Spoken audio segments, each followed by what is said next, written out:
Dapatkan satu buah voucher menginap dan romantic dinner di teras kita Hotel Jakarta dan 3 buah voucher Hop Hop Bubble Drink dengan cara mengikuti challenge yang muncul secara random dalam tayangan ini. Pastikan tonton sampai akhir dan ikuti challenge-nya ya.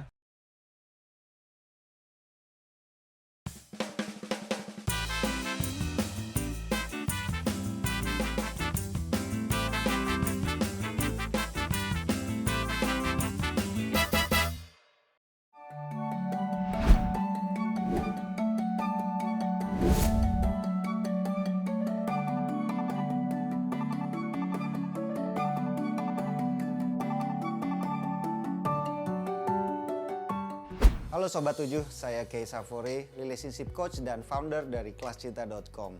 Banyak dari kita yang masuk ke dalam hubungan yang kurang sehat atau biasa disebut dengan toxic relationship.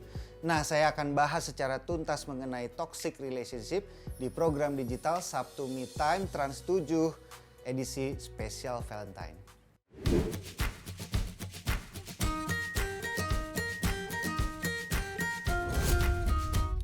Toxic relationship itu adalah sebuah hubungan yang memiliki pola perilaku yang destruktif, yang merusak. Sehingga salah satu pihak atau kedua belah pihak yang ada di dalamnya itu lebih banyak stresnya daripada happy-nya.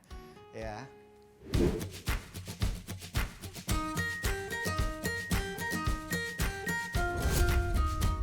Toxic person adalah orang yang memiliki sifat-sifat yang menyakiti pasangannya.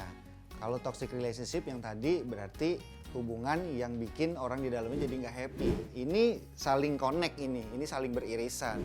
Jadi sama seperti api dan panas ya. Api bikin panas, tapi kalau terlalu panas bikin api juga terbakar. Sama seperti toxic person dan toxic relationship, keduanya saling nyambung gitu. Orang yang toxic akan bikin hubungan jadi toxic. Hubungan yang toxic akan bikin orang yang tadinya normal jadi toxic gitu. Jadi ini muter-muter melingkar. Berikut ini adalah 5 tanda-tanda toxic relationship ala Kay Safore.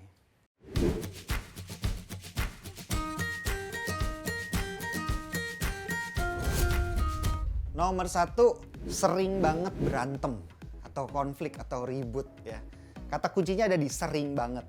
Setiap pasangan pasti memang ada konflik, pasti ada berantem. Tapi kalau cuma sekali-sekali nggak masalah. Nah, yang jadi masalah kalau sering banget. Dalam seminggu coba kamu cek kamu berantemnya berapa kali. Kalau dalam seminggu hampir setiap hari berantem, itu berarti toxic. Kalau cuma sebulan sekali, itu masih nggak apa-apa. Itu wajar. Semua pasangan pasti punya konflik. Tapi kalau sering banget, harus hati-hati berarti. Yang kedua adalah ada kekerasan. Kekerasan ini bisa berbagai macam bentuknya. Misalnya kekerasan verbal, suka kasar, suka nyindir ya, ngomong ngata-ngatain misalnya, ngomong yang nyakitin misalnya, yang pedes ya, itu termasuk kekerasan verbal, kekerasan emosional. Kekerasan emosional seperti apa? Contohnya misalnya ngambek, nggak mau ngomong ya, dia ngeblok langsung. Bikin pasangannya jadi kayak stres gitu, kok gue nggak dibales, kok nanya nggak dijawab gitu. Jadi kekerasan emosional seperti itu. Atau misalnya menyalahkan contohnya. Atau yang lebih parah ya, ada kekerasan fisik seperti itu. Nah, kalau ada tanda-tanda seperti ini berarti sudah termasuk dalam toxic relationship. Yang ketiga adalah sulit untuk komunikasi dan diskusi. Jadi misalnya kamu ingin ngobrol, kayak ada keluhan yang ingin kamu sampaikan ya. Misalnya dia sepertinya terlihat terlalu akrab dengan teman lawan jenis misalnya, dan kamu pengen ngomong gitu, sayang tolong jangan terlalu akrab dong, aku nggak nyaman ya. Tapi baru aja kamu buka topik seperti itu, langsung pasangan kamu langsung no gitu. Kamu terlalu lebay, kamu ada-ada aja. Aku nggak ada apa-apa gitu. Jadi dia belum diskusi udah langsung ditutup duluan, nggak didengerin apapun opini kamu, lebih sering dijatuhkan, lebih sering ditutup, dia nggak mau diskusi, dia nggak mau ngedengerin. Nomor 4 adalah hanya kamu yang berusaha. Kalau di kelas cinta kita selalu bilang hubungan itu adalah kerjasama ya. Kalau misalnya cuma sendirian itu namanya wira swasta ya. Nah, kalau kamu yang cuma usaha sendiri, Kamu yang selalu cariin dia, perhatiin dia, kamu yang baik sama dia, ngertiin dia, maafin dia. Dan tapi dia tidak melakukan yang sebaliknya dan kamu yang capek sendiri. Nah, itu dia sudah tanda-tanda toxic relationship. Yang kelima, lebih banyak stresnya daripada happy-nya. Ini adalah tanda yang paling gampang untuk kamu mendeteksi nih gue lagi ada di dalam toxic relationship atau enggak. Semua relationship memang punya masalah, tapi harusnya bahagianya pun setimpal ya. Tapi kalau misalnya kamu stresnya 90%, stresnya selama seminggu adalah 4 hari, 5 hari, happy-nya cuma 2 hari atau sehari, wah itu berarti sudah termasuk dalam toxic relationship. Nah, 5 ciri-ciri yang saya bagikan dari tadi itu belum semua, memang pasti ada banyak lagi ciri-ciri yang lainnya, tapi yang saya bagikan 5 itu adalah ciri-ciri yang paling umum yang bisa kamu kenali dan bisa kamu deteksi, oke? Tapi masih ada banyak ciri-ciri lain yang menandakan toxic relationship. Oke, setelah tahu tentang ciri-ciri toxic relationship, sekarang kita akan bahas pertanyaan dari Sobat 7 di Curhat Time. Curhat Sabtu Me Time.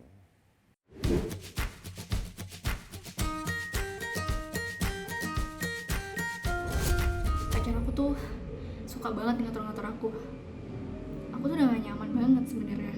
Aku ngerasa aku bukan diriku sendiri. Tapi menurut dia, ini tuh yang terbaik buat aku. Apa bener ini toxic relationship? Oke, jadi yang disebut toxic relationship itu kan juga sebenarnya luas ya kan, ada spektrumnya dari yang ringan sampai yang berat misalnya, oke. Nah, jadi dia tadi bilangnya suka ngatur-ngatur kan. Ngatur-ngaturnya seperti apa? Kalau cuma sekedar ngomong gitu, kamu jangan gitu dong, kamu gini dong, kamu gitu dong ya. Tapi kalau kamu nggak ngelakuin, ya mungkin dia agak bete sedikit, kesel sedikit, tapi nggak ada ngamuk-ngamuk, nggak marah-marah, nggak ngambek-ngambek, ya itu sebenarnya masih wajar. Belum bisa dibilang toksik-toksik banget sih sebenarnya ya. Tapi kalau misalnya dia ngaturnya keras, dengan larangan, dengan marah-marah, atau bahkan tadi yang saya bilang ada kekerasan ya, baik fisik, verbal, emosional, wah itu berarti udah toksik. Dan satu lagi adalah frekuensinya, seberapa sering tadi yang saya udah bilang ya. Apakah hampir setiap hari dia ngatur-ngatur, ataukah cuma sebulan sekali, atau ada kondisi-kondisi khusus ya. Jadi di situ yang harus dinilai seberapa intens dan seberapa frekuensinya, seberapa sering ya. Kalau misalnya jarang-jarang dan nggak terlalu intens, sebenarnya nggak toksik. Tapi kalau dia sering dan intens, pakai kekerasan, marah-marah, itu toksik.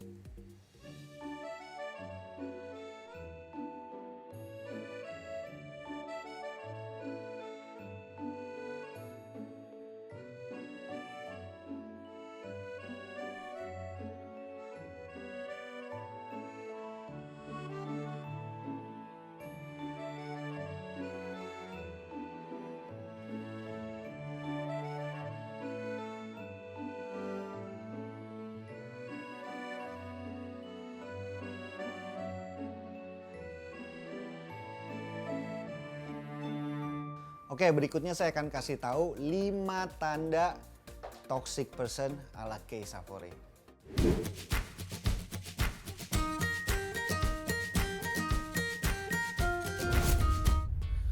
Yang pertama adalah semuanya tentang dia. Dia, dan dia, dan dia. Ya, jadi kalau misalnya mau pergi kemana, apa yang dia mau diskusi apa yang dia mau, apa yang kamu pengen omongin dia nggak mau denger, semuanya tentang dia. Bahkan ketika berantem pun semuanya tentang dia.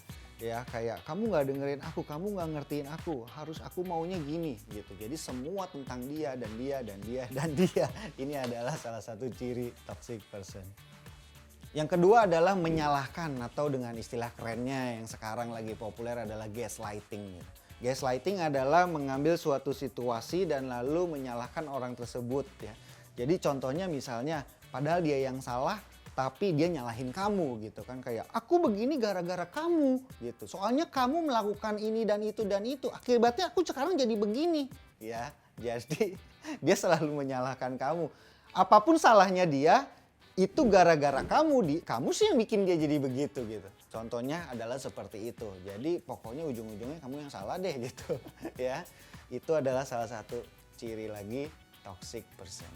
Yang ketiga, sulit mendengarkan dan sulit komunikasi. Nah, tadi yang saya bilang bahwa toxic person dan toxic relationship itu adalah connect sebenarnya ya. Tadi kan di ciri toxic relationship ada juga sulit berdiskusi. Ya sama, berarti orang yang toxic adalah orang yang nggak mau diskusi gitu loh.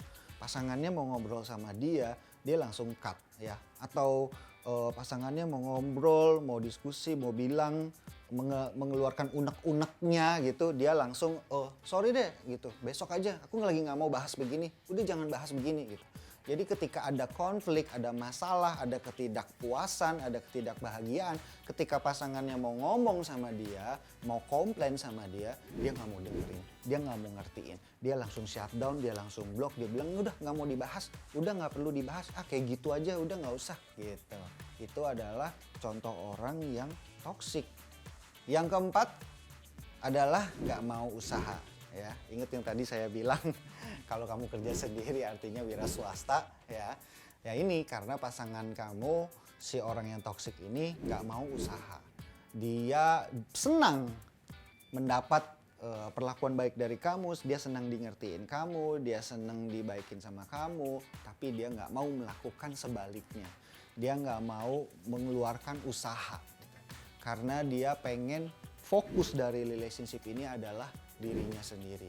Tujuannya buat dia, kebahagiaan dia doang yang dia perhatiin, keinginan dia doang yang dia pusingin, tapi bukan keinginan kamu. Oke, yang nomor 5 adalah toxic person itu berada di dalam toxic environment. Orang yang toxic biasanya berada dalam lingkungan yang toxic. Jadi ini sebenarnya siklus sih, sebenarnya serem ya. Kalau saya boleh cerita, jadi kemarin ini ada klien saya ya konsultasi sama saya. Ya dia cerita bahwa pasangannya itu toksik. Oh ya persis ciri-cirinya tadi, egois, nggak mau mendengarkan, susah komunikasi, kadang shutdown gitu, terus suka nyindir ya dan agak kasar gitu. Nah setelah punya usut ternyata pasangannya ini tinggal di dalam keluarga yang toksik gitu. Jadi orang tuanya sering berantem, orang tuanya sering menyalahkan, bahkan bisa sampai teriak-teriak gitu.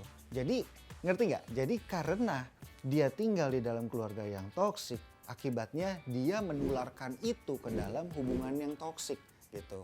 Menularkan itu ke dalam hubungan mereka. Nah biasanya orang yang toksik itu tinggal dalam hubungan yang toksik. Jadi kalau misalnya kamu berhubungan sama orang, coba dicek kantornya gimana, lingkungan pekerjaannya gimana, lingkungan persahabatannya gimana, keluarganya gimana, di rumahnya gimana. Karena kalau di salah satu lingkungan tersebut itu toksik yang bikin dia stres, yang bikin dia marah, bikin dia jadi marah, jadi dia bisa melampiaskan kekesalannya sama kamu biasanya. Dia jadi stres, melampiaskan stresnya sama kamu. Ya, dan itu yang biasanya bikin orang jadi toxic. Nah, kan udah tahu berarti tanda-tanda toxic person. Sekarang kita akan bahas curhat dari Sobat 7 di Curhat Time, curhat di Sabtu Me Time.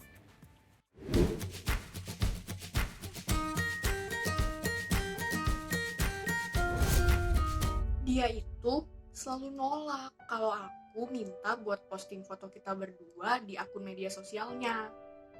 Ya aku tahu sih, media sosial itu emang hak sama privasi dia sepenuhnya. Tapi emangnya salah ya kalau aku ngerasa lebih pengen diakuin aja gitu?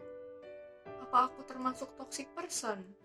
Jawaban saya kurang lebih sama seperti curhat yang sebelumnya. Jadi seberapa intens dan seberapa sering nih kamu komplain seperti ini. Kalau kamu komplainnya sekali-sekali doang, ayo dong sayang, post dong, foto bareng dong gitu. Dan sekali-sekali aja, ya itu nggak masalah sebenarnya, normal dan wajar ya. Tapi kalau misalnya kamu sering banget dan udah gitu bisa marah-marah, terus sampai ngeblok, ngambek, berhari-hari, nggak mau ngomong sama dia, kamu menghukum dia karena dia nggak mau ngepost dengan foto dengan kamu gitu. Ya itu berarti kamu sudah mulai mengeluarkan perilaku-perilaku yang toksik gitu. Tapi ingat, dalam relationship itu adalah kerjasama. Relationship itu dua orang, bukan cuma sendiri ya. Jadi di satu sisi memang kamu juga kurang baik komplain seperti itu. Tapi di sisi lain juga pasangan kamu, apa salahnya sih memang untuk ngepost foto bareng gitu. Kalau dia sedemikian ngototnya nggak mau post foto bareng gitu dengan berbagai macam alasan ya, dan bikin kondisi hubungan jadi nggak enak, jadi berantakan, jadi berantem, jadi ribut, jadi konflik, ya berarti samanya dia juga punya tendensi perilaku yang toksik gitu loh. Karena dia nggak bisa untuk negosiasi, untuk kompromi. Oke sayang, aku nggak bisa post sering-sering, tapi ya udah kali ini aku post buat kamu deh. Kan enak gitu. Dalam relationship harus bisa kompromi, harus bisa negosiasi. Kalau nggak ada yang mau ngalah, baik kamu maupun pasangan kamu, ya itulah yang disebut dengan toxic relationship.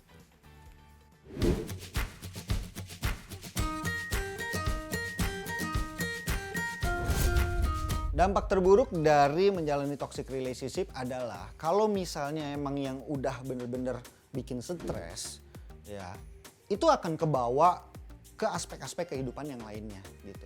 Kerja jadi nggak konsen gitu, karena kita jadi sibuk mikirin masalah relationship kita. Kita jadi sibuk berantem sama pasangan kita jadi nggak damai, gitu. Nggak happy hidupnya. Ya itu yang paling fatal istilahnya. Hidup jadi nggak happy. Buat apa kan jadinya menjalani hubungan seperti itu gitu. Setiap hari kita bawaannya stres, marah, kesel, galau.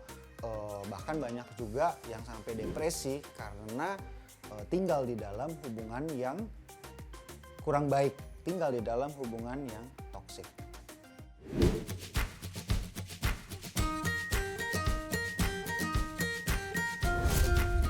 Orang biasanya sulit untuk keluar dari toxic relationship karena sudah terlanjur lama, tadi benar kan yang dibilang, udah terlanjur cinta. Makanya ini saya kasih tahu buat teman-teman yang belum terlanjur nih untuk segera mendeteksi tanda-tandanya. Oke, jadi ketika kamu baru pacaran nih sama orang nih, baru membina hubungan sama orang ya. Jadi misalnya di bulan kedua, bulan ketiga sudah ada tanda-tanda toksik yang tadi saya kasih tahu tuh ya, dia nggak mau diajak diskusi, dia mungkin ada kekerasan verbal, fisik ataupun emosional, atau mungkin dia egois ya, itu langsung di-cut sebelum terlalu cinta tadi yang dibilang. Makanya baru sebulan 2 bulan udah langsung putusin aja ya, karena semakin kamu mentoleransi sikap yang seperti itu, semakin kamu jalanin, makin lama udah terlanjur cinta, makin lama makin sayang meskipun dianya toksik. Akibatnya jadi sulit untuk keluar. Itu yang biasanya terjadi.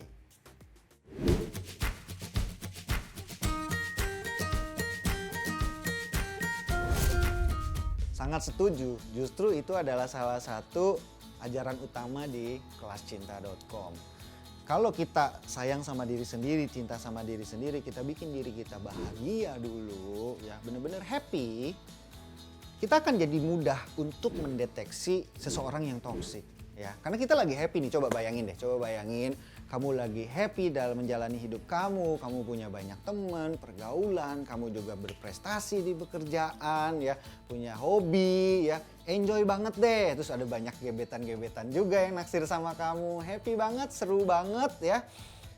Terus ada yang ngedeketin kamu ya, ini orangnya oke sih, tapi dia sikapnya tadi yang saya bilang, orangnya agak egois, nggak mau diajak diskusi ya kan, kadang-kadang suka ngambek apa segala macam. Kamu langsung ngerti nih, karena kamu lagi happy, nanggep ya, ada sesuatu yang toksik. Bayangin sesuatu yang toksik itu kayak item gitu lah. Kamu lagi happy, terus ada sesuatu yang toksik masuk ke dalam dunia kamu langsung bisa deteksi, ini toksik nih orangnya ya, dia mengganggu kebahagiaan kamu. Kamu bisa langsung deteksi dan kamu bisa langsung cut langsung sejak dini. Itu dia, makanya penting banget untuk sayang sama diri sendiri, bikin diri sendiri happy. Jadi ketika ada orang masuk dalam hidup kamu yang pengen ngacak-ngacak kebahagiaan kamu bisa langsung tendang sedini mungkin. Oke? Gimana Sobat 7? Udah lebih ngerti kan sekarang tentang toxic relationship? Semoga kita semua sekarang bisa lebih aware dan lebih bisa menjalani hubungan dengan baik dan terhindari dari toxic relationship. Happy Valentine's Day!